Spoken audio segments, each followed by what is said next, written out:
بڑا انسان بننے کے لیے ضروری نہیں آپ کی عمر کا بڑا ہونا، بڑا انسان بننے کے لیے آپ کے عمل کا بڑا ہونا ضروری ہے، آپ کے کردار کا بڑا ہونا ضروری ہے، اور آپ کے اخلاق، آپ میں انسانیت کا ہونا ضروری ہے، اور آپ میں تربیت کا ہونا بھی ضروری ہے۔ خوبصورت چہرہ بھی بوڑھا ہو جاتا ہے، پرکشش جسم بھی ایک دن ڈھل جاتا ہے، لیکن ایک اچھا انسان ہمیشہ اچھا انسان ہی رہتا ہے۔ ہمیں خلوص اور اچھائی اپنے الفاظ میں نہیں، اپنی نیت اور فطرت میں پیدا کرنی چاہیے، تاکہ ہم لوگوں کے عیب نہیں خوبیاں دیکھ سکیں، لوگوں میں خوشیاں بانٹ سکیں۔ یا رب، میری بہت سی دعائیں تیرے کن فیکون کی منتظر ہیں، اب تو کن فرما دے۔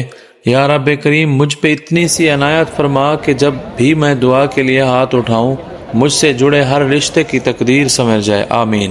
جس طرح معصومین کا قول ہے کہ اگر تم نے اپنے دین کو دنیا کے تابع قرار دیا تو تم نے دین اور دنیا دونوں کو تباہ و برباد کر دیا، اور تم آخرت میں نقصان اٹھانے والوں میں شمار ہو گئے۔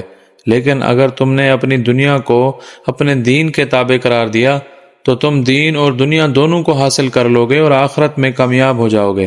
دینی قانون اور الہی احکامات اللہ کے بنائے ہوئے ہیں، اور ان کو بنانے کا اصلی مقصد انسان کی زندگی میں نظم و ضبط پیدا کرنا ہے، تاکہ انسان دنیا میں آرام و سکون سے ایک اچھی زندگی بسر کر سکے۔ اور یہ بات بھی روشن ہے کہ اللہ کے بنائے ہوئے قانون میں کسی طرح کی خامی اور کمی ممکن نہیں ہے۔ اللہ نے انسان کے لیے دو جہان قرار دیے ہیں، ایک موت سے پہلے جسے دنیا کہا جاتا ہے۔